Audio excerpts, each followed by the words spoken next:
On n'est pas du monde, une émission proposée par l'équipe du Verbe avec Simon Lessard et Ariane Blais-Lacombe.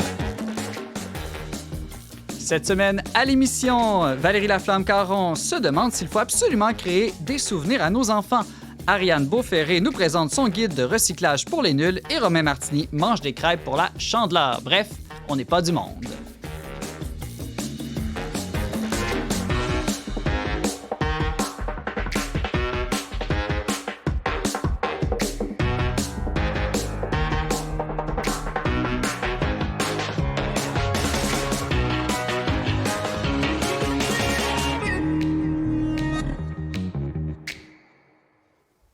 Bonjour à tous, bienvenue à votre émission Foi et Culture. Ici Simon Lessard en compagnie de ma co-animatrice Ariane Blais-Lacombe. Bonjour Ariane. Allô Simon. Ça va mal cette semaine? Non, ça va bien.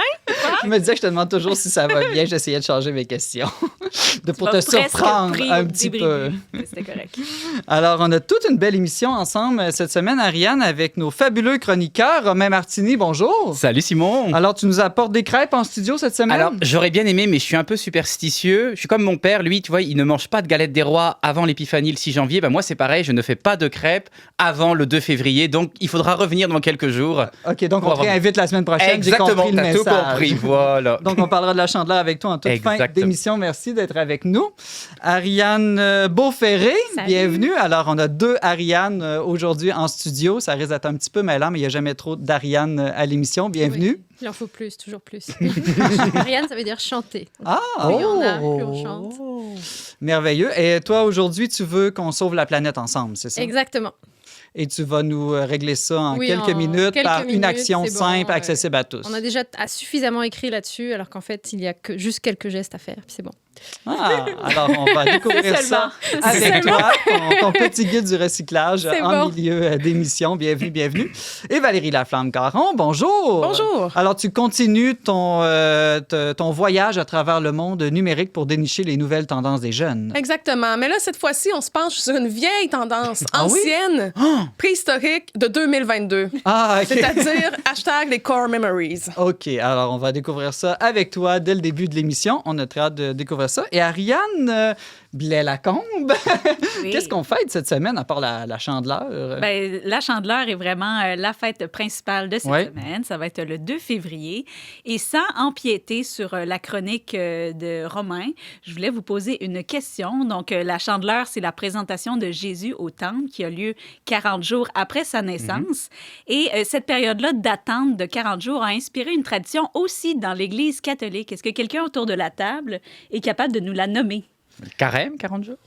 Non, c'est pas le carême. C'est pas le baptême. C'est pas le baptême, mais on est proche. C'est en lien avec un enfant, la naissance. Aucune idée. C'est la tradition des relevailles. Oh. Donc, traditionnellement, on peut dire dans l'ancien temps, les femmes, après l'accouchement, étaient exemptes de toutes leurs obligations sociales, professionnelles, les tâches ménagères et aussi la fréquentation de la messe pendant les 40 jours suivant la naissance. Donc, ça permettait vraiment une récupération et un repos optimal. Puis, au moment où la mère réintégrait la communauté. Il y avait une belle cérémonie où le prêtre vient chercher la mère et l'enfant à l'arrière de l'église. Il les amène en avant, puis il y a une petite bénédiction, quelque chose de spécial pour vraiment célébrer le retour de la mère dans la vie normale. Très intéressant. J'imagine que Valérie, Ariane, vous auriez aimé ça, peut-être avoir cette période de relevailles. Mais en même temps, on a nos congés maternité aujourd'hui. Oui, c'est ça. Oui. Moi, j'ai été soutenue. On n'a pas cuisiné pendant un mois, mon mari et moi, quand on a eu notre fille, là, grâce à l'aide, justement, de nos bons amis. Peut-être la différence, c'est que c'est même liturgique, en fait, aussi. Oui, exactement, parce que c'est, en fait, on voit ça beaucoup à travers le monde dans toutes sortes de cultures, l'idée qu'après l'accouchement, il faut vraiment qu'il y ait une période de repos pour la mère et l'enfant. Puis ça contraste un peu avec, j'ai l'impression, notre société moderne où, oui, il y a des congés de maternité qui sont très bien, mais qu'il y a quand même aussi dans la culture une pression à retrouver notre ligne, retrouver nos activités sociales, faire comme si de rien n'était, alors qu'il s'est passé quelque chose de très important, puis que c'est important de le marquer, vraiment, cette période-là. Mais fait qu'elle manquait le baptême, du coup? Oui, effectivement, parce que le baptême avait lieu très rapidement. Ben, c'est la même chose avec la présentation de Jésus au temple, là, toutes les célébrations qui ont lieu plus tôt, là, notamment la circoncision de Jésus. Marie n'était pas là. Je ne sais pas si les femmes étaient là en général. Je ne suis pas pro de la culture juive, mais je pense qu'aujourd'hui, vu qu'on baptise les enfants un peu plus tard, ça serait tout à fait compatible de vraiment avoir une réintégration aux messes dominicales, puis après ça, le baptême, là, quand les parents et l'enfant sont prêts. J'avais l'impression que sur plusieurs représentations artistiques, Marie était présente, en tout cas, à la présentation au temple. Mais Ben, techniquement, elle ne devrait pas l'être parce OK. qu'il y avait la période d'impureté de la femme, 40 jours si elle accouchait d'un bébé garçon et 80 jours si elle accouchait d'un bébé fille. Peut-être qu'elle arrêtait au seuil du temple ou quelque chose comme ça. Peut-être quelque chose comme ça. Bon, en tout cas, on fera une enquête là-dessus. Merci, Ariane, c'est fort intéressant. On y va tout de suite pour cette émission dans quelques instants avec la chronique de Valérie. Vous avez un commentaire, une suggestion ou une question pour l'équipe d'On n'est pas du monde? Contactez-nous via les pages Facebook et YouTube du Verbe Média ou écrivez-nous directement à onpdm@le-verbe.com.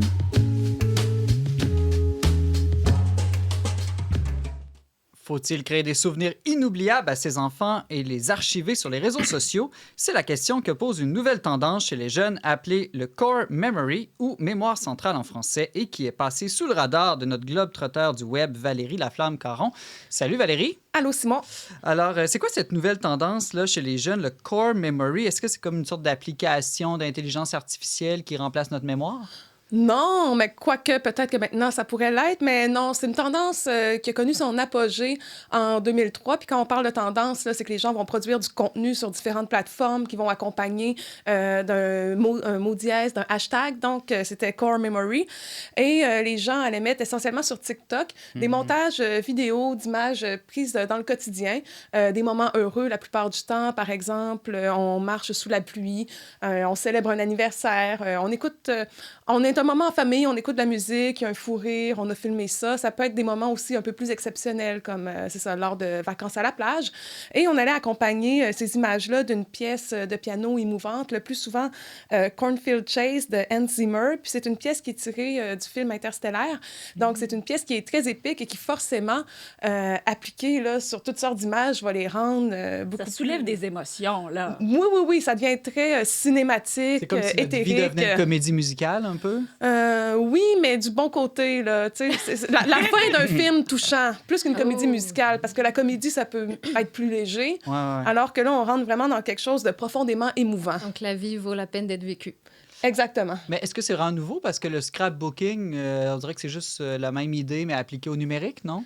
Ben oui, tu sais, dans le fond, c'est de conserver des souvenirs pour l'avenir, mais je pense que le côté vidéo va amener à sublimer davantage ces Tu le partages images-là. plus aussi. Exactement. Puis aussi, il y a un côté éphémère parce que, par exemple, un scrapbooking, un scrapbook, en fait, tu peux le passer dans ta famille, à tes enfants, ça va rester dans la bibliothèque, ça va prendre la poussière, certes, mais de temps en temps, je pense qu'on va le regarder. Tandis que ce qui est publié sur TikTok, ben, c'est voué à disparaître éventuellement parce que ça se perd dans tous les contenus, là. Donc, je pense que c'est différent. C'est quelque chose de plus performatif, si je peux dire. Ouais. C'est voué à être vu par beaucoup de monde. Aussi, effectivement. Puis de fait... Ah, parce que c'est partagé pas juste avec ta famille, mais la planète Non, entière. Non, c'est rarement partagé avec la famille, là. C'est ça, il y a eu 1,2 milliard de contenus visionnés qui étaient accompagnés du hashtag Core Memory. OK, donc c'est vraiment une Donc, tendance forte mais et lourde. Oui. Core Memory, ça vient pas du film Upside Down? Exactement. Donc, tout Ben ça... oui, j'allais te demander d'où est-ce que ça vient. Donc, est-ce que ça vient de ce film-là ou ça vient, je sais pas moi, d'un néo-romantisme, les gens qui trouvent que la réalité est trop ennuyante puis ils veulent rajouter de l'émotion à leur vie? Ben, je pense que c'est un mélange des deux. C'est du syncrétisme. Mais oui, c'est ça. Effectivement, c'est pas un concept scientifique, là, l'idée de Core Memory. Puis moi, je voyais ça passer partout. J'étais comme, bon, j'ai cherché. Et puis, c'est ça m'a rappelé le film là, Inside Out, Sans dessus-dessous en français, qui est un film de Pixar, donc qui date de 2015. Je sais pas si vous avez vu le film. Oui, je trouvais ça assez bon, Oui, honnêtement. oui, moi aussi. Je me souviens même avoir versé quelques larmes là, à la fin. Là. C'était un bon petit film qui raconte l'histoire de Riley, qui est une petite fille qui est amenée à vivre toutes sortes d'émotions lors d'un déménagement à San Francisco pour le travail de ses parents. Puis on est dans la période charnière entre l'enfance et l'adolescence. l'adolescence, donc la jeune fille vit toutes sortes de bouleversements.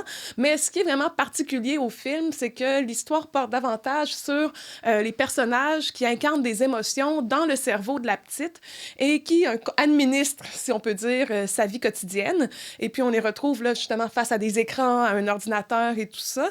Et que vient faire les Core Memories dans tout ça? C'est que dans le concept du film, les Core Memories, c'est vraiment des événements spécifiques de la vie qui vont déterminer des aspects de la personnalité de la personne plus tard. Et dans la vie de Riley, par exemple, il y a 5 îles, puis les îles, c'est les composantes de la personnalité formatées par les Core Memories. Par exemple, il y a l'île de la famille, de l'amitié, l'île du hockey, de la bêtise et celle de l'honnêteté. Et puis, à travers les événements que va vivre Riley, il y a certaines de ces îles qui vont être amenées à s'effondrer, donc à transformer la vie du personnage, à l'amener à vivre des émotions vraiment plus désagréables. Donc, quelle idée de l'être humain est-ce que ça propage, selon toi, cette vision-là? Est-ce que c'est l'idée qu'un peu ça serait comme nos émotions qui détermineraient toute notre personnalité et notre avenir? Ben, en fait, je suis pas très vindicative là, à l'égard de ce film et de cette image. Je pense qu'en fait, ça illustre des intuitions qu'on a sur la vie humaine, comme quoi les expériences passées vont influencer notre personnalité. Puis ça, c'est vrai, mais la représentation qu'on en fait dans le film, évidemment, elle est simpliste. Puis ça se veut pas un documentaire scientifique, là. Donc, je ne critique pas le film. Je vous explique, en fait, d'où vient là, le mot Core Memories. Puis ça vient pas des neurosciences, ça vient d'un film de Pixar. Tu dis, Valérie Laflamme-Caron, que ça ne vient pas des neurosciences, cette tendance de la Core Memory, malgré son nom qui sonne scientifique. Exact. Mais que dit la science sur peut-être les liens, justement, entre mémoire et émotion? Bon, moi, je suis pas la scientifique de service à l'émission, donc je n'ai pas fait une grande revue de tout ça, mais ce que j'ai trouvé, en gros, comme idée principale, ben, c'est que, premièrement, on oublie une vaste part de notre vie, donc de notre enfance. Donc, c'est pas vrai que ce qui nous détermine, là, c'est vraiment des moments spécifiques. Ça, ce serait une erreur. Ensuite, les souvenirs qu'on chérit, ben, sont souvent déformés, tronqués, floutés, si je peux dire. Ils sont souvent une reconstruction, on finalement. les relit là. au fil du temps aussi. Exactement. Le fait de s'en rappeler, finalement, ça modifie notre perception de ce qui s'est réellement passé aussi. Là. C'est ça, exactement. L'interprétation peut changer aussi parce qu'un souvenir douloureux, après quelques années plus tard, on peut voir « Ah oui, mais ça m'a permis de grandir de telle manière » et l'interpréter plus positivement avec le temps. Oui, par exemple. Puis bon, il y a ce bon cher dicton, la mémoire est une faculté qui oublie. Là, ça donne un indicateur. Ce que tu dis, ça rejoint ce que j'ai vu dans mes études en éducation, à savoir que la mémoire, effectivement, c'est une construction permanente. Et ça, je me suis déjà fait avoir en revenant des amis, en parlant de choses que j'avais dit des années avant. Puis la mémoire, souvent, travaille à notre avantage et elle oublie nos moments un peu moins glorieux. Et des fois, les gens nous rappellent « Non, tu m'avais vraiment dit ça. » Genre un ami avec qui j'avais pas conseillé de se mettre en couple avec une fille vu la différence d'âge. Puis non, tu m'avais dit de la quitter, pas juste t'étais pessimiste. Ah, ok, excusez. Et par rapport à l'émotion, ce qu'on avait vu aussi, c'est qu'on se souvient toujours des événements qui sont survenus quand on avait de grosses émotions, comme on sait tous, on est assez âgé, sage pour ça. Ce qui s'est passé le 11 septembre 2001, ce qu'on faisait au moment où on a appris la nouvelle. Par contre, le 12, aucune idée. C'est vrai. Tout à fait. Mais ce qui fait que finalement, les parents, est-ce qu'on a vraiment une influence sur les souvenirs qu'on va avoir nos enfants de leur enfance? Ben, dans le fond, c'est ça. La question, c'est les souvenirs. Est-ce que c'est ça qui est si important? Dans le fond, ce qui nous formate le plus, en fait, c'est nos relations. Puis c'est souvent des mécanismes qui sont inconscients. Puis ce qui est inconscient, forcément, c'est pas un souvenir. C'est une dynamique, c'est quelque chose qui certes nous a influencés, mais qui prend pas la forme d'un souvenir qui est visible, partageable, appréciable. Et puis, juste pour terminer là, sur les souvenirs, Oui. quelque chose que j'ai lu, qui me paraissait vraiment intéressant, c'est que les récentes études sur la mémoire ont parlé d'une courbe de mémoire. Puis il y aurait un pic de réminiscence, qui est comme un anglicisme, là, mais réminiscence, hein, c'est se souvenir avec nostalgie d'événements passés. Et les personnes très âgées ont un souvenir plus vif des événements qui sont passés entre l'âge de 10 et 30 ans. Et peu importe les conditions réelles de leur vie à ce moment-là, ben, ils vont regarder ces souvenirs-là avec affection. Moi, je ne sais pas c'est quoi les souvenirs que vous avez là, du début de votre vingtaine. Moi, quand j'y repense, de fait, j'ai des sentiments positifs. Mais quand j'y pense, ben, dans le fond, c'était une vraie catastrophe, là. J'étais vraiment pas comme très heureuse au début de la vingtaine, donc je ne sais pas exactement qu'est-ce qui me manque. Mais c'est là. ce que tu vas penser quand tu auras 80 ans. Exactement. Que tu étais très heureuse. Exactement. Donc, justement, qu'est-ce qui importe à la fin? Hein? Ben Est-ce que oui, c'est les c'est ça. souvenirs? Est-ce que c'est les souvenirs? Ouais. Quand on est un parent, j'imagine, c'est une question qu'on se demande. Est-ce que je vais amener mon enfant à Walt Disney pour que ça marque son imaginaire toute sa vie? Puis à quel âge il faut que je l'amène à Walt Disney pour qu'il s'en souvienne plus ou moins? C'est le genre de question qu'on se pose quand on est parent, non? Ou Ben, il faut que j'aille à Walt Disney, là. Mais... Non, mais certainement. Ou pourquoi tu fais ça? Ton enfant s'en souviendra pas. Question qu'on m'a posée au premier anniversaire de ma fille. Tu sais, on trouvait que j'avais mis des efforts, mais que c'était inutile, alors que je faisais clairement ça pour moi. Mais c'est clair qu'il y a cette pression-là, puis de fait, avec les médias sociaux, mais ces souvenirs, ils sont plus juste chéris au sein de la famille. Oui. Ils sont amenés là, à être montrés avec des vastes auditoires. Donc, On le voit aussi, tu sais, l'idée de aujourd'hui, on est allé créer des souvenirs. oui. Pas on est allé glisser parce que c'était le fun ou on est allé au musée tu sais, pour profiter d'un bon moment en famille. Non, on est allé pour créer des souvenirs, comme si l'activité avait pas sa valeur en elle-même, mais avait fait seulement de la vivre. valeur d'être captée pour être reconsommée plus tard.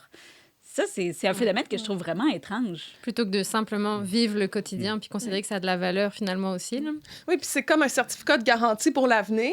Si tes enfants ont des reproches à te faire plus tard, tu vas pouvoir montrer des photos. Vous souriez là-dessus. Monsieur, Vous étiez bien heureux dans occupé de toi. l'enfance. Ça me rappelle, j'étais en voyage une fois en Grèce et au Grand Musée d'Athènes avec parmi les plus belles œuvres d'art de l'Antiquité. Il y avait plusieurs touristes qui ne regardaient pas les œuvres, ils ne faisaient que les prendre très rapidement en photo et prendre en photo les descriptions. Oui, ça Et c'est ils m'ont dit, courant. on les regardera puis on les lira plus tard. Mais qui Et- fait ça? Et donc, ils n'ont vraiment pas vécu le moment présent. Ben, d'autant plus que maintenant, Google existe et c'est vraiment facile de trouver des photos des grands monuments du monde. Là. Meilleure que Effectivement. celle qu'on va prendre nous-mêmes. Là, on va se le dire. Exactement. Mais là, bon, on dit un peu des banalités, hein, parce qu'on le sait, les médias sociaux sont dans nos vies, puis on en est tous critiques, même si on en est tous aussi un peu victimes. Mais quand même, je pense que ces tendances-là, ça peut susciter un grand sentiment de culpabilité. Là. Bon, moi, je passe pas mes soirées à m'épancher sur le sujet, mais quand même, des fois, quand je vois toutes ces belles vidéos sublimées du quotidien, tu sais, moi, je me questionne, c'est quoi la valeur de ce que je vis maintenant? Est-ce que je devrais faire l'effort de créer des vidéos comme ça pour communiquer, pour partager? Tu sais, moi, des fois, je suis en animation, puis tout ça, je suis comme, tu sais, je pourrais créer du bon contenu avec des bonnes expériences, mais j'arrive pas à le faire. Mais en même temps, pourquoi on veut le faire? Est-ce que c'est parce qu'on se sent coupable? Tu sais, de ne pas être assez présent au quotidien, parce que le fait de créer des souvenirs pour ses enfants, pour sa famille, comme on l'a nommé, c'est comme si ça dévalorise finalement le temps de la banalité, de la normalité, la routine. Puis on est beaucoup dans la routine, là, au quotidien. Hein, Est-ce que Puis- c'est pas justement parce que parfois la routine est intense que tu veux finalement pouvoir capter ces souvenirs-là pour plus tard t'en rappeler? Moi, je me rends compte qu'il y a beaucoup de choses que j'oublie. Chaque fois que j'accueille un nouveau petit enfant, je me dis, mais en fait, j'ai oublié les premiers mois des précédents. Là, je réapprends à chaque Ouais. fois. Donc peut-être que si on capte aussi, c'est pour éviter d'oublier. Je sais pas si ça peut être une raison. Oui, puis je pense que tu sais, capter, prendre des photos de notre famille, des Ouais. bons moments, de nos amis, ça, c'est une chose. Donc, Là. c'est le fait de le mettre sur une musique épique, puis à la face du monde, finalement. Là. Oui, exactement. Puis pourquoi on a besoin d'avoir une espèce de compte-rendu si sublimé? Parce que moi, je pense que la musique, là, ça l'ajoute vraiment quelque chose qu'on n'a pas dans la photo qu'on garde pour soi. Puis en fait, ce que je lisais sur le sujet, c'est on se met un peu à côté de la plaque en faisant ça, parce que les enfants, les adolescents, ils n'attendent pas qu'on crée pour eux des moments de qualité. Puis je pense, si tu veux provoquer une rencontre avec ton jeune, parce que là, il faut qu'on parle, il faut qu'on ait une discussion sur un sujet délicat, c'est pas nécessairement en créant les conditions comme idéales pour qu'ils puissent s'ouvrir à toi, là. Ça n'arrivera pas. Les adolescents, puis les enfants aussi, j'imagine, là, c'est pas des gens sur commande. Il faut les saisir l'opportunité au vol. C'est quand ça. ça arrive. Exactement. Et pour ça, il faut être attentif, puis il faut être présent. Puis dans le fond, ce que je disais, c'est qu'en fait, c'est les routines qui sont les plus importantes. Le moment passé, là, les gens ils disent « je joue au taxi, c'est étonnant. » Puis j'imagine que ça doit bien l'être. Mais c'est des moments très importants où tu partages un temps dans le transport, dans un espace clos de la voiture. Puis si tu es vraiment attentif, si tu es ouvert, bien là, à ce moment-là, il peut y avoir une intimité qui se crée. Puis à partir de là, avoir des moments qui non seront pas instagrammables, qui n'ont aucune valeur esthétique. Là, être pris dans le trafic avec ses enfants qui chialent dans leur soude d'hiver, non, ça n'a pas de valeur esthétique.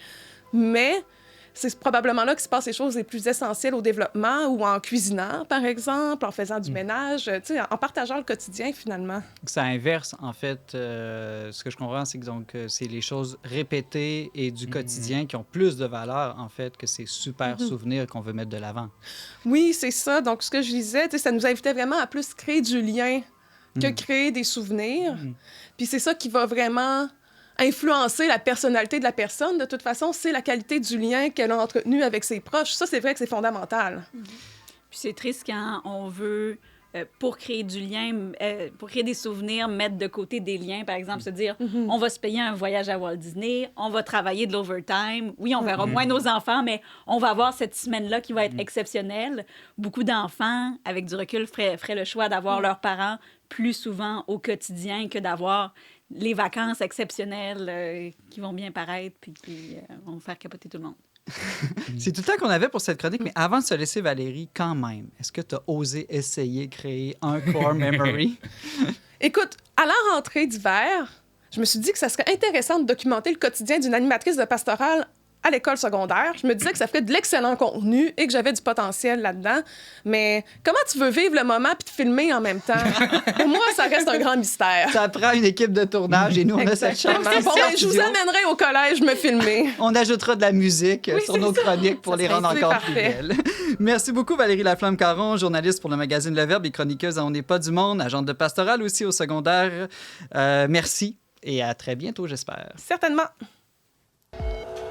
Alors, on va passer tout de suite.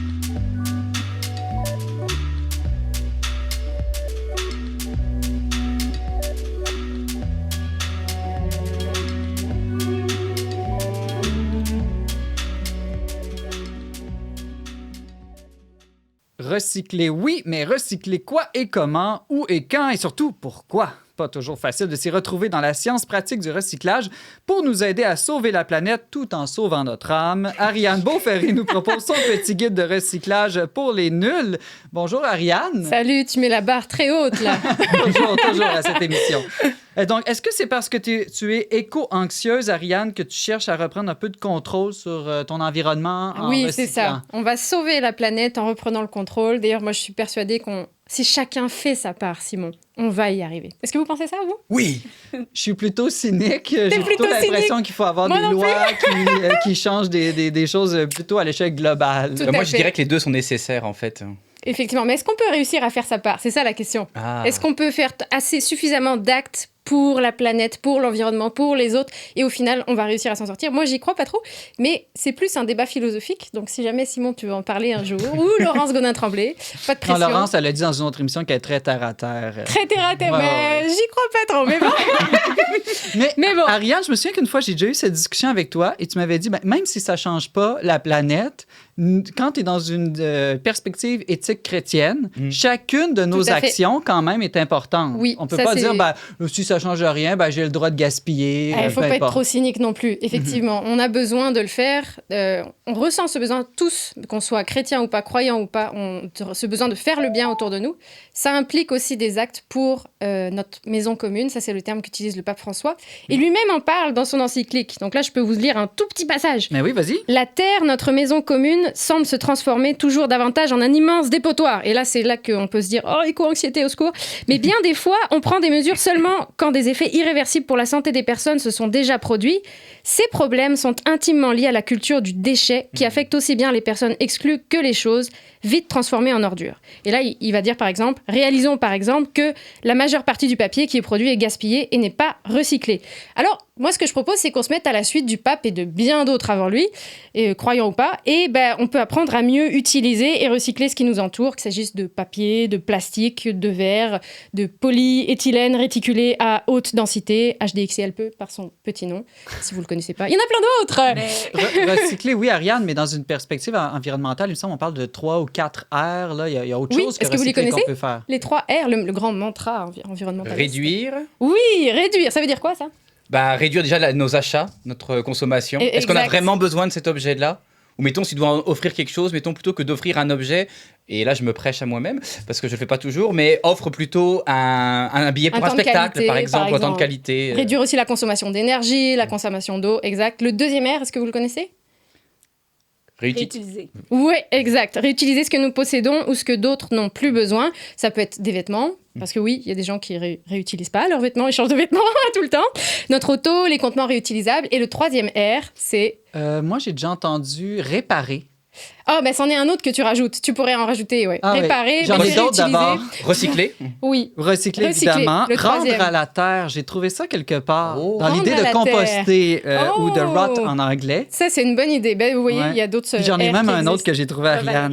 Revaloriser. Refuser tous Ça, les ça va produits dans à réduire, usage ouais. unique, par exemple. Ouais, Mais c'est vrai que ça effectivement. ressemble à réduire, mais là, c'est comme plus radical. Bon, ben, vous voyez, les 3 R, ben, il y en a encore plein d'autres. Puis il y en a un qui est pas un R, c'est un V, c'est valoriser. Oh. Donc on va valoriser finalement les déchets pour produire de l'énergie. On va finir de voir les déchets comme des déchets, on va les réutiliser comme des matériaux pour des nouveaux produits, par exemple. J'ai même déjà, Ariane, écrit une chronique sur un S qui s'appelle Oh, apprends-moi encore des surcycler. choses. Surcycler. Surcycler, Il vas-y. s'agit de prendre un objet, d'essayer de le transformer pour lui donner une valeur supérieure. Supérieur à ce qu'il était avant. Oui, donc par exemple, prendre Ah. des vieux vêtements démodés pour en faire de la haute couture ou prendre des palettes de bois pour les transformer en meubles. Bon, Simon, ou je vais te laisser continuer Des l'émission. déchets Vas-y, d'appareils vas-y. électroniques pour en faire des bijoux.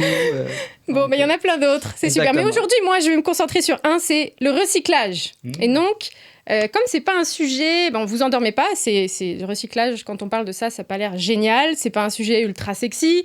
On va commencer par nous mettre dans une ambiance festive. Donc, j'ai apporté un petit cadeau. Alors, une petite chanson pour l'ambiance festive. Il faudrait que je recycle une chanson, du coup. Mais, oui, non, pour la créativité, c'est différent. Là. On peut toujours, la connaissance aussi. Ariane, qu'est-ce qu'on doit faire avec ton sac Alors, cadeau? c'est un magnifique sac en papier craft, sans couleur ni rien. Bon, c'est un peu plate, mais bon, le recyclage n'est pas plate, par contre. Pour ceux qui nous écoutent à la radio, on va essayer de décrire. On va les décrire choses. ce qu'il y a dedans. Je vais vous inviter chacun à piger quelque chose dedans. Ce sont des choses qui sont propres, je vous rassure. Ariane, à toi l'honneur. Vous allez me dire si ça se recycle, si on doit le mettre aux ordures, si on doit le composter, si on fait autre chose avec. Alors, j'ai pigé ce qui semble ce que j'appellerais gentiment une barquette qui contenait probablement des biscuits. Oui, c'est ça. C'est du plastique, mais comme très mince, là, un peu comme des barquettes à champignons ou choses comme ça. Ce que ça me rappelle d'emblée, c'est qu'une fois dans ma vie, j'ai fait un atelier de savon et la personne utilisait des moules comme ça. C'est une pour bonne idée, mouler ça. du savon. Pour Parce réutiliser. que si jamais il y avait un problème aussi, puis que le moule subissait là, les dommages, ben c'était pas trop grave, complètement des beaux petits moules en forme. Un bel exemple de surcyclage. Exactement. Mais pour Est-ce que c'est mieux de l'utiliser recyclage, comme ça que pour Bon, des moi, je biscuits? pense que oui. Moi, je serais très embêtée, mais là, je vois aucune trace du petit signe de recyclage, ni de Moi, j'ai de numéro bons yeux. associé. Moi, je le mettrais quand même dans le doute dans le bac. Oui, mais ça, c'est pas exactement bon ce qu'il faut faire pas ça. Ben, je sais pas. En tout cas, c'est plus mon genre. C'est comme si tu prenais un vieux linge, une vieille chemise jaunie au-dessous de bras qui manque 3 boutons, puis là, tu le donnes à la friperie en disant « Ah, mais là, je l'ai donné au suivant, je l'ai pas jeté. » Non, mais dans le doute, quelqu'un je me d'autre dis que va dans le le doute, jeter c'est pour mieux toi. de Alors non, recycler, non? Simon, dans c'est le faux. doute, on ne recycle pas. Ok. Sinon, tu Bon, contamines. Désolé, je vais mea culpa. Mais on est là pour apprendre. Hein? Dans le doute, en fait, on ne met pas au recyclage. Le moindre doute, en fait. Parce que sinon, ça risque de contaminer les autres matériaux qui se retrouvent au centre de tri. Et donc, on va avoir une qualité, finalement, des plastiques recyclés ou du papier recyclé qui va être inférieure. Et donc, effectivement, dans le cas de cette barquette de biscuits, il n'y a pas de numéro, que ce soit de 1... Souvent, c'est un numéro 1 à 7. 7, c'est ce qui est compostable dans un triangle. Et selon votre centre de tri, ce n'est pas tous les numéros qui sont recyclables. Donc, si vous partez en voyage, c'est intéressant aussi de se dire, est-ce que je vais vérifier un peu autour de moi, est-ce que ce plastique-là, il est recyclé dans la région où je me trouve? Martin, Romain, Tu m'as rebaptisé. Je te Romain, rebaptise, pige vas-y, rapidement. pige rapidement quelque chose. Alors, ça, on dirait un contenant pour les fameux yogourts à boire, là, c'est ça, oui? C'est ça? Il est réutilisable. C'est lui. écrit réutilisable dessus. Oui. Alors En- oui, c'est parce que j'ai fait une erreur et j'ai mélangé des choses réutilisables et recyclables. Alors tout à fait, celui-ci est réutilisable, mais celui-ci, le deuxième que j'ai sorti, Celui-là, il n'a pas l'air. Ça donne faim, oui, c'est pas un truc pour enfants, là. C'est le genre de purée. c'est une compote de gourde de purée pour enfants. Mais Moi, ça... je l'aurais jeté, celui-là. C'est Là, pourquoi? Pourquoi? Parce que c'est trop compliqué à laver, ces affaires-là. Ah oui, c'est pas toujours obligatoire de rincer. C'est mieux pour les personnes qui travaillent au centre de tri Ouais. parce que ça fait moins d'odeur. Mais effectivement, dans ce cas-là, c'est surtout que c'est une pochette qui peut pas être recyclée parce que c'est des plusieurs épaisseurs de plastique différents, voire d'autres matériaux. C'est très difficile à recycler au centre de tri. Habituellement, ils ne le font pas, mais il existe des organismes qui vont les recycler et qui les recyclaient par le passé. En ce moment, notamment, c'était l'entreprise qui s'appelait TerraCycle. Elle s'occupait de recycler les gourdes de compote. On pouvait les envoyer par la poste gratuitement. Et ça, on peut encore le faire avec TerraCycle. On peut le faire avec notamment les tubes de dentifrice et les brosses à dents qui vont pas au recyclage. Ne les mettez pas au recyclage, ça va dans la poubelle, dans les ordures ménagères, sauf si vous les envoyez à cet organisme-là. Ah bah, j'ai appris quelque chose, je les mettais à la poubelle. On va tous apprendre des choses, c'est ça qui est merveilleux. Okay. Alors, j'ai déjà pigé. J'ai pris un genre de truc en carton ou styromousse dans lequel on mettrait, par exemple, un hamburger. Alors, essaye de lire ce que tu vois dessus. Je lis composter, compost en plusieurs langues. Donc, je pense que, oui, de fait, je me dis que je pourrais soit le mettre dans un compost si j'en avais, mais comme je suis en appartement, j'en ai pas. Il y a un deuxième mot à côté de compost qui est bien important. Seulement. Ah, donc commercialement compostable seulement. Exact. Donc, ça veut dire que c'est non recyclable, j'imagine. Non recyclable, exact. Parce que ce qui est compostable, on ne l'envoie pas au centre de tri habituellement, sauf pour certains cas, mais souvent, ça ne va pas au centre de tri. Et là, c'est marqué commercialement. Donc, ça veut dire que si vous le mettez dans votre compostage domestique, ça va prendre vraiment du temps. Il va finir par se dégrader. Tout ce qui est compostable, c'est biodégradable. Donc, c'est des micro-organismes qui vont se charger de dégrader les matériaux en tout petits nutriments qui vont servir à d'autres choses par la suite, donc qui vont rentrer dans les cycles naturels, finalement. Mais quand c'est compostable commercialement, ça veut dire qu'il faut que ça aille dans une poubelle spécifique, dans un grand site de compostage. Par exemple, il y a des universités qui le proposent, il y a des entreprises qui le proposent. Et commercialement, la température au site de compostage va beaucoup monter. Ça va être une température très élevée qui va permettre de dégrader rapidement ceci. Mais là, en même temps, Ariane, moi, je lis compostage, je me dis, si je le mets aux poubelles, il va se composter plus vite de toute façon. Exact, mais il va manquer un peu d'oxygène. Si, par exemple, dans votre municipalité, c'est un site d'enfouissement, il va finir par se dégrader assez rapidement. Mais si vous le mettez dans votre compostage domestique, ça va prendre peut-être un peu plus de temps. Puis il y en a plein d'emballages comme ça, j'ai vu où c'est écrit compostable, mais commercialement, je suis comme, mais là, c'est un peu, excusez l'expression, attrape-nigo, parce que ça a l'air compostable, mais en fait, il faut que tu l'amènes à une entreprise spécialisée, puis ça va pas vraiment au bac domestique. Fait que c'est un peu du greenwashing. Mais c'est quand même mieux qu'un plastique, parce que c'est des fibres naturelles, souvent. Okay. Par exemple, ici, c'est peut-être une fibre, on appelle ça de la bagasse, c'est formé à partir de résidus de canne à sucre, mais il y a aussi d'autres fibres naturelles qu'on peut utiliser. Donc, c'est ça qui est intéressant dans les emballages compostables, c'est pas forcément en fin de vie dans quel bac je le mets. Vous le mettez aux ordures puis c'est correct. Quand s'il va à l'incinérateur, il va pas dégager non plus de produits toxiques. Okay. Mais c'est surtout la façon dont il est fait avant qui là est vraiment pertinente. On n'utilise pas de plastique. Ariane, je t'écoute depuis tout à l'heure. Tu sembles être une doctorante en recyclage. Oh non! C'est passionnant, c'est intéressant. Mais moi, qui semble être ici le pire des environnementalistes autour de la table, ça me laisse un peu perplexe. Qu'est-ce que je vais faire? Je ne peux pas avoir toutes ces connaissances-là nécessairement comme toi. Exact. Mais aujourd'hui, à l'ère des technologies, nous avons quelque chose de fabuleux qui a été produit par Recyc Québec, donc un organisme pour toute la province de Québec. C'est une application qui s'appelle Ça va où? Tout simplement. Ah. Vous la téléchargez Quo vadis en latin, c'est ça? Là, par contre, tu le mets.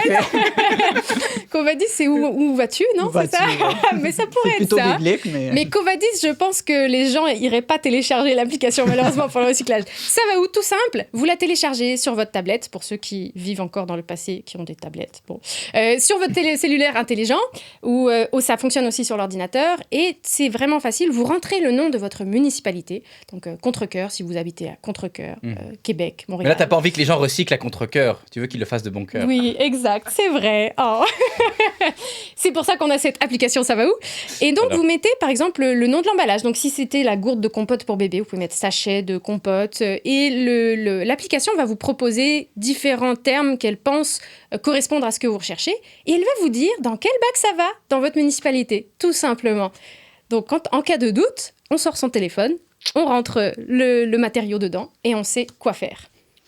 Il nous reste 2 minutes. Est-ce qu'on pige un dernier objet? Mais pourquoi pas? Ariane? J'aurais eu une question. Vas-y. Parce que c'est un sujet qui est super intéressant, mais pour les récalcitrants, là, les poches comme Simon qui ont de la misère, Je me demandais, est-ce qu'on n'est pas rendu au point où les municipalités devraient obliger le recyclage? Parce que c'est quelque chose qu'on commence à voir à travers le monde, des municipalités qui obligent les gens à mettre leurs déchets dans des sacs transparents.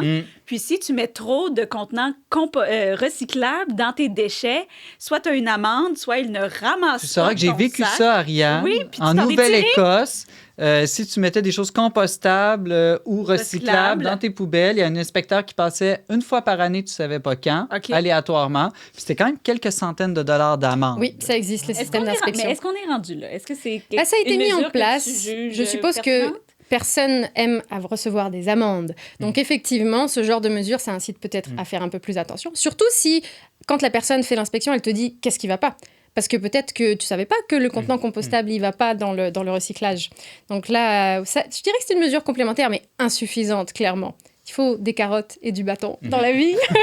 J'avais une discussion avec quelqu'un en France là-dessus, dans d'un petit village où habite un de mes amis. C'est drôle parce que c'est full en région. On pourrait croire qu'en région, ils sont moins environnementaux, mais au contraire, ils sont plus versés dans le recyclage parce que les coûts de traitement sont énormes. Puis il disait, c'est toujours un compromis. On veut rendre ça simple parce que si c'est trop compliqué, qu'il y a trop de règles, à un moment donné, les gens vont se perdre.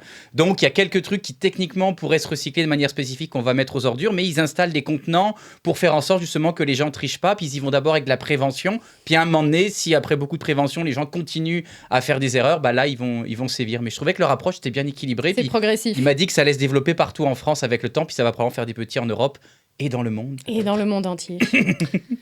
Alors, on n'aura pas le temps de piger tout ce qu'il y a dans ton sac, Non, mais j'ai prévu on un petit peu aura trop. le temps, on prendra le temps de télécharger l'application. Tu nous rappelles le nom de cette application? Ça va où? Ça va où? Tout C'est vrai, simplement. tellement simple. Ariane Beauferré, doctorante en aménagement du territoire, biologiste et passionnée d'environnement, d'écologie intégrale. Merci beaucoup d'avoir été avec nous aujourd'hui. Merci de m'avoir accueilli. Restez avec nous. Dans un instant, on parle de la Chandeleur avec Romain Martini.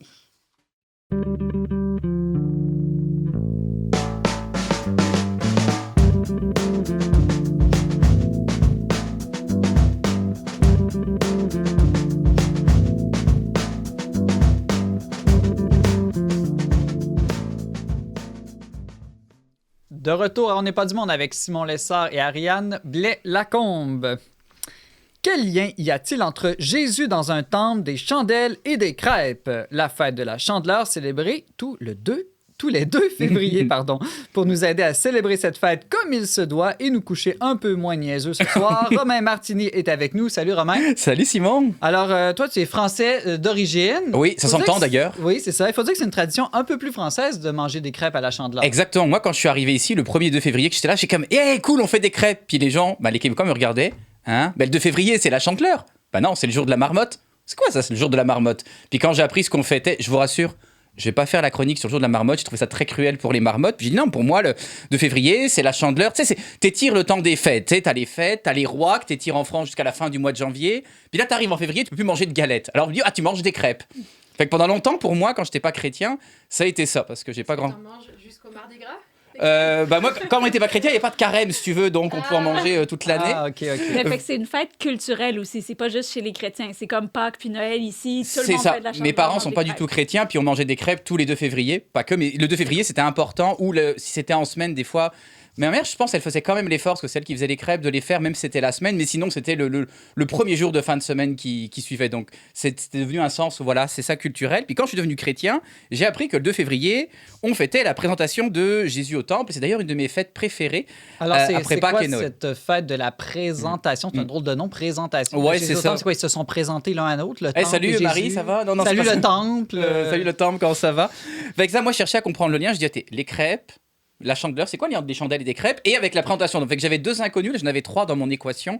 Et moi qui suis scientifique, il fallait que je comprenne. Alors, j'ai parlé justement de la présentation de Jésus au temple. Alors, ce que prescrit la loi juive, et Jésus a respecté la loi juive de sa naissance jusqu'à sa mort, et ensuite avec la résurrection, il a dépassé cette loi. La loi juive, elle prescrit que tout fils premier-né, ce qui est le cas de Jésus, doit être consacré au Seigneur 40 jours après sa naissance, après ce qu'on appelle la période de purification. 40 jours après Noël, ça tombe le 2 février. D'ailleurs, techniquement, c'est la dernière fête de la Nativité, ce qui fait que, et c'est pour ça que certaines églises le font, on peut laisser les crèches dans les églises et dans les maisons jusqu'à cette date. D'ailleurs, le frère Paul Adrien, youtubeur bien connu dans le monde catholique, il nous dit qu'on peut faire ça.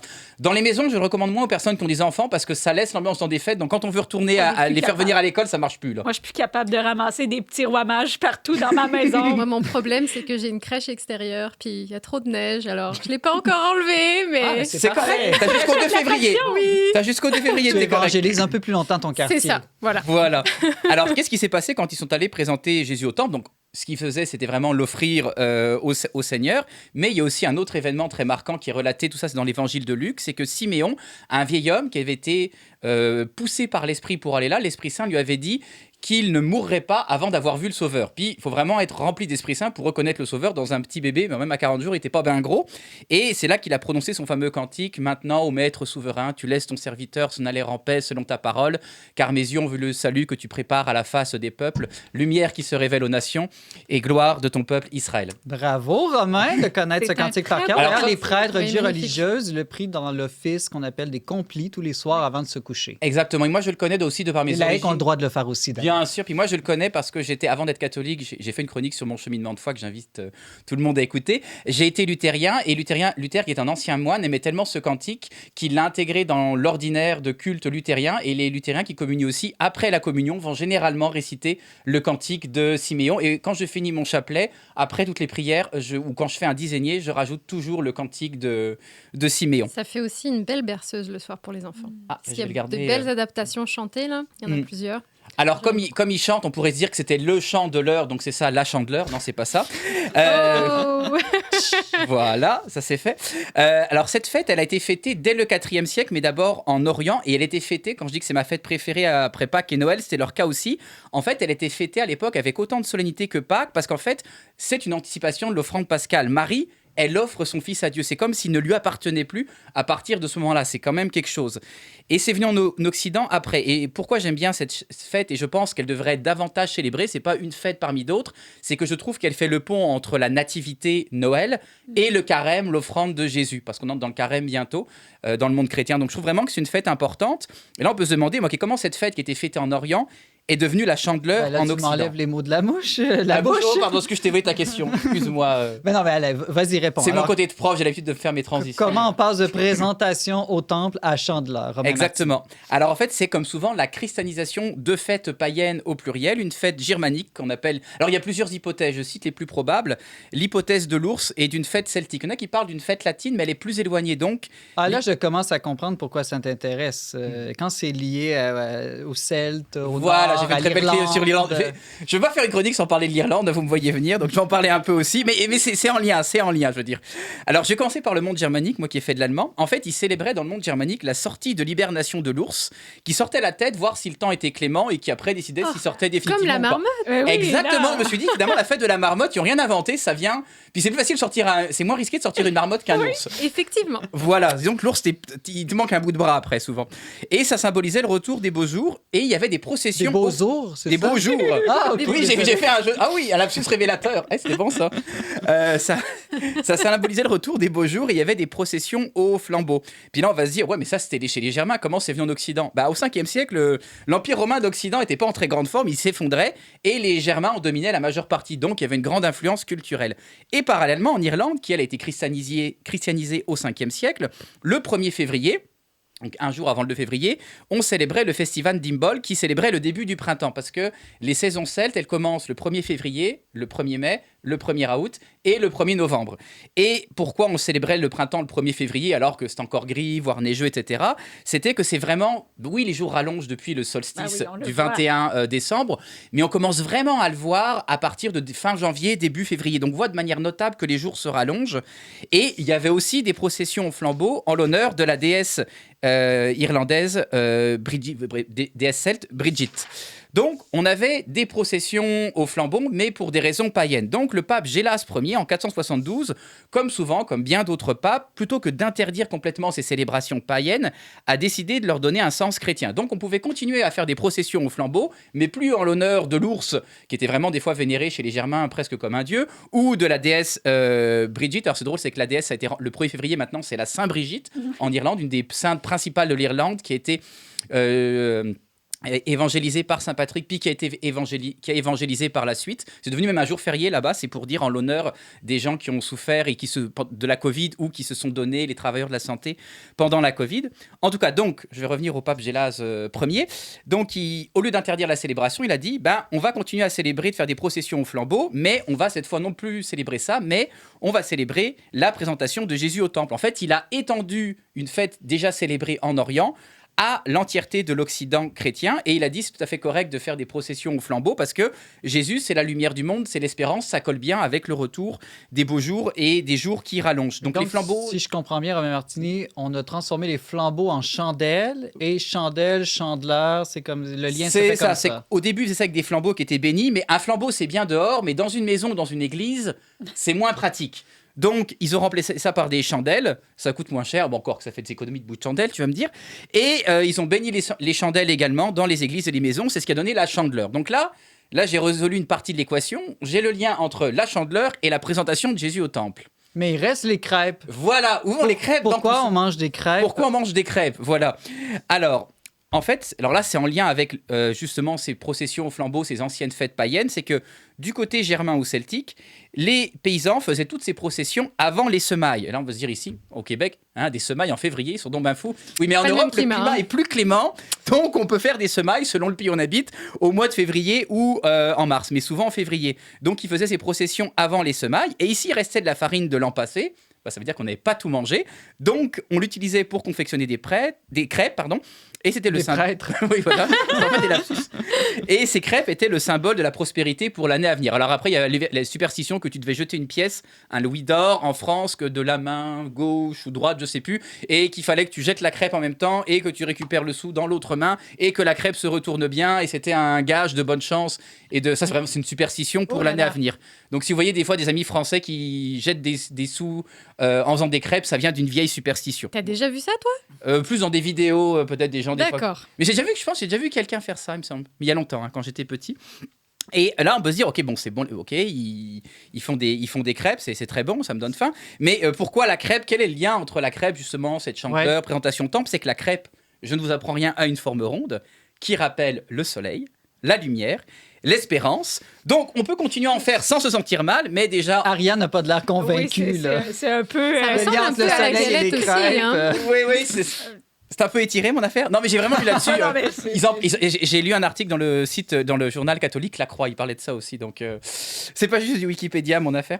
Mais ça aurait pu être des pizzas en Italie aussi. Oui, c'est c'est rond. ça. Ouais, j'avoue. Là, il y a beaucoup de Il n'y choses. avait pas encore de rondes pizza dans la à cette vie, époque. là. C'est ça, c'était pas encore inventé, c'est pour ça. Donc, on peut toujours continuer à faire des crêpes, mais cette fois, bon, si on est chrétien, il faut bénir le repas avant. Mais plus sérieusement, on peut le faire en l'honneur de Jésus, qui est lui-même lumière et espérance, donc sans se sentir mal. Alors, on pourrait même dire que la forme circulaire pourrait rappeler l'hostie. Bon, là, ça me fera un petit peu loin, mais ça, c'est pas quelque chose que j'ai lu, mais j'ai fait le lien en préparant la chronique. Ouais, la crêpe, c'est comme une hostie de grande taille, évidemment. Bon, ça, il faudrait parler à un... À base de prêtre. blé aussi. À base de blé, en tout cas, on pourrait jaser. Et cette tradition, elle est bien établie. Alors, je me dis, est-ce que c'est établi dans tous les pays catholiques, vu que c'est une tradition catholique? En fait, elle est surtout établie dans les pays francophones. Par exemple, en Irlande, ils vont continuer à fêter la Sainte-Brigitte. Bon, cette fois, la Sainte, plus la déesse. Est-ce qu'il réveille encore des ours? Est-ce qu'il y a déjà eu des ours en Irlande? C'est une bonne question, je crois pas. Les ours, c'était côté germanique, là, c'est chez les Allemands. Je suis mélangée. C'est moi Pardon. qui ai tout mélangé, c'est ma faute. Ouais, dans les ours, c'était côté germanique. Tradition complexe quand même. Ils nagent pas assez bien pour traverser Ok. la mer d'Irlande et la Manche. Donc c'est une fête très présente dans les pays, les régions francophones européennes, donc en France, en Wallonie, le côté francophone de la Belgique, en Suisse romande, le côté francophone, évidemment plus dans les cantons catholiques peut-être que protestants. Et elle était très présente à l'époque de la Nouvelle-France, en Acadie, ça se fêtait très largement, mais puis il y a encore des gens qui la fêtent, mais ça a perdu grandement en popularité à cause de l'américanisation de la société québécoise, nord-américaine en général, avec la fête de la marmotte. Donc, en résumé, que vous soyez croyant ou non, si vous voulez contrer cette américanisation de la société québécoise et retourner à nos fières racines, le 2 février, mangez des crêpes. Je sais pas, moi, je suis pas 100% convaincu. Moi, je suis très convaincue. Ah oui. C'est parce que j'ai pas amené de crêpes, sinon je Il y t'aurais a convaincu. une tradition québécoise qui est le 3 février. Le lendemain, c'est la fête de la Sainte-Blaise. Et on reprend les chandelles de la présentation au temple, de la chandeleur, et on fait la fameuse bénédiction des gorges pour que les gens n'aient pas de maux de gorge. Tu m'apprends quelque chose. Oui, Ah, ça, je savais pas non et plus. Sainte-Blaise est le patron de la ville de Dubrovnik, en Croatie. Ah. Et donc, j'y suis allé 2-3 fois. T'en bénir ta gorge. Ben oui, exactement. Et maintenant, je peux animer de la radio grâce à tout ça. Ah, c'est la formule. Non, mais c'est une vraie tradition au Québec, la bénédiction des gorges. Toi, Ariane, fais-tu des crêpes le 2 février Habituellement, oui, mais ça m'arrive d'oublier cette fête, malheureusement, parce qu'il y en a tellement dans l'année. Je trouve que la chandeleur, c'est un peu répétitif avec l'épiphanie quand même. Parce que l'épiphanie, la galette, le forme de soleil aussi. Mais on aime tellement les crêpes que... Puis les crêpes, ça peut être salé et sucré, ça qui est bien, tu peux Oui, varier. on peut faire des galettes bretonnes. Il ne Voilà, faut pas faire des oublier aussi que la présentation au temple est aussi la fête de la vie consacrée. Donc, ça peut vraiment être oui. une super Faut en journée offrir à votre curé. pour justement écrire ou à téléphoner à une personne religieuse, une personne consacrée que vous connaissez pour la remercier du don de sa vie. Parce qu'après tout, c'est le don de la vie de Jésus au temple. Puis c'est ça, la vie de Jésus au complet est une offrande. Donc c'est pour ça que je trouvais que c'était... Parce que quand j'ai vu qu'il fêtait ça avec autant de solennité que Pâques, je me dis, bah là, il me semble que Pâques, c'est vraiment le sommet de toutes les fêtes chrétiennes. Mais c'est ça, la vie de Jésus en entier est une offrande. Donc, et c'est là que l'offrande, on pourrait dire, vraiment commence. Donc c'est pour ça, les évêques venaient là, il y avait des homélies, il y avait des célébrations, il y avait des vigiles. C'était aussi gros que Pâques à l'époque. C'est sûr qu'il y a toujours des messes qui sont offertes, qui sont célébrées le 2 février. Il y a la lecture de l'évangile de Luc. Mais c'est pour ça que je dis que c'est devenu une fête parmi d'autres et je pense qu'elle mériterait d'être rehaussée, pas juste à cause des prêtres, mais aussi à cause de sa signification. On va lancer une nouvelle tradition. C'est ça. Puis Siméon, en plus de son cantique, après ça, c'est lui qui a dit que Jésus serait source de division parmi le peuple et que Marie, alors là, évidemment, je paraphrase, serait blessée, elle aurait le cœur blessé, le cœur meurtri, blessé dans sa chair parce qu'elle allait se passer. En fait, il anticipait déjà le sacrifice de la croix. Donc en fait, il y a beaucoup de choses. C'est dans Luc 2. Pour les personnes qui sont chrétiennes, qui lisent la Bible, je vous invite à lire Luc 2. C'est une partie de Luc 2, c'est pas Luc 2 au complet, mais pour bien comprendre le contexte, c'est un très beau passage. Merci beaucoup, Romain Martini, pour cette chronique trépidante, passionnante et très rapide. Succulente aussi, d'une certaine manière. Alors, tu es enseignant en sciences et chroniqueur régulier en N'est pas du monde. À bientôt. À bientôt. Restez avec nous. On termine l'émission dans quelques secondes avec notre tour de table culturel.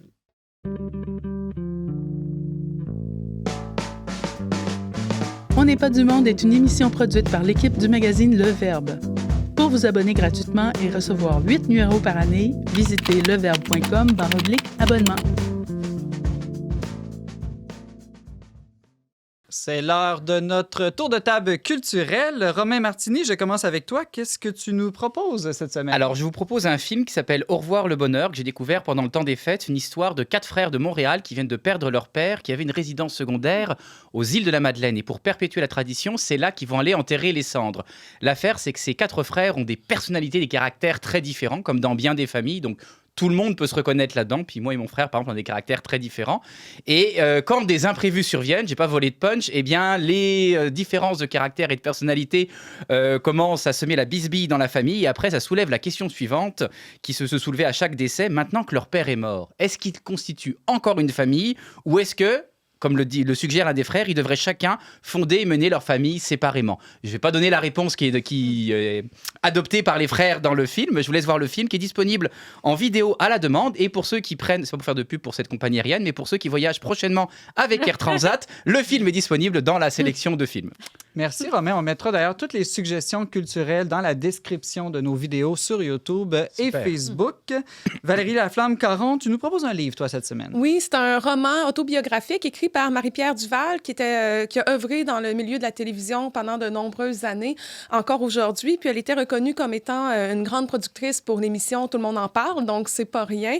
Et on suit, en fait, son évolution dans ce milieu-là depuis ses débuts comme recherchiste jusqu'à aujourd'hui, où elle va aller de désillusion en désillusion. Et le nom du livre, que j'ai pas nommé, je crois, c'est Au pays du désespoir tranquille, donc par Marie-Pierre Duval. Ça a été publié l'an dernier. Aux éditions Stanké. Exactement. Parfait, on va aller lire ça. Merci, Ariane. Et Ariane Beauferré, tu nous proposes dans la continuité de ta chronique quelque chose? Non.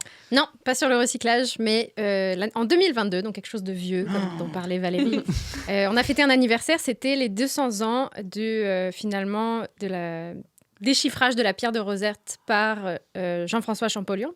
Je connais pas. Explique-moi, c'est quoi? Qu'on connaît pas. C'est ce qui a permis d'aujourd'hui comprendre les hiéroglyphes en Égypte. OK. Et donc, c'était une année importante. Il y a eu des colloques, des congrès et aussi des expositions. Et il y a encore une exposition sur l'Égypte ancienne, sur les pharaons, au Musée de la Civilisation à Québec.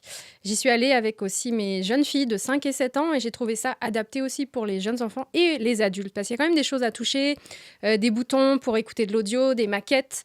Donc, grands comme les petits, on peut y trouver son compte. Très belle Tu exposition. as eu un coup de cœur dans cette exposition? Oui, il y a plusieurs salles qui sont très belles, mais moi j'ai beaucoup aimé celle sur Akhenaton, qui est un pharaon qui a voulu finalement prôner un monothéisme en Égypte. Et il y a une magnifique maquette où en fait on voit le temple pour le dieu Aton. Et ce que je ne savais pas du tout, c'est qu'on lui offrait du pain. Et donc on voit les boulangeries à côté du temple. C'est assez intéressant. Toi qui es fan d'opéra, je ne sais pas si tu connais l'opéra d'Akhenaton de Philippe Glass. Non, aussi. pas du tout. Non, musique ça plutôt serait à contemporaine. découvrir. Pour être Oui, honnête. Glass, effectivement. Merci Ariane et Ariane Blais-Lacombe, le dessert de cette émission. Qu'est-ce que tu nous suggères? Oui, moi, j'ai lu une bande dessinée qui s'appelle « On se reposera plus tard ». J'ai pris ça par hasard à la bibliothèque et j'ai bien aimé la lecture. C'est une bande dessinée de Brigitte Luciani et Claire Lemay. Et ça raconte l'histoire d'une septuagénaire très active, comme on en connaît, là, qui sont bien fiers de leur mode de vie, de tout ce qu'ils font. Puis elle a une blessure, elle doit aller dans une résidence pour personnes âgées. Là, pour elle, c'est comme la catastrophe, mais finalement, vous vous doutez bien que ça va bien se passer. Puis elle va sortir grandie de cette expérience un peu, pas humiliante, mais bref, elle va ressortir plus humble de cette expérience-là. Je trouve que pour beaucoup qui vivent avec des personnes plus âgées, peut-être qui commencent à être un peu récalcitrantes à leur perte d'autonomie, c'est quand même une bonne petite lecture. C'est paru en 2020 chez Steinkiss. Steinkiss, On se reposera plus tard par Brigitte Luciani et Claire Lemiel. Merci beaucoup, Ariane, et merci à tous d'avoir été avec nous cette semaine. Vous pouvez réécouter et partager en tout temps cette émission sur Facebook et YouTube ou sur vos plateformes de balado-diffusion préférées. Pour tous les détails, visitez leverbe.com/balado. Je remercie Ariane, ma co-animatrice, Marc-Antoine Baudette et Pierre-Emmanuel Gauthier à la technique. On se retrouve la semaine prochaine pour une autre émission dont n'est pas du monde.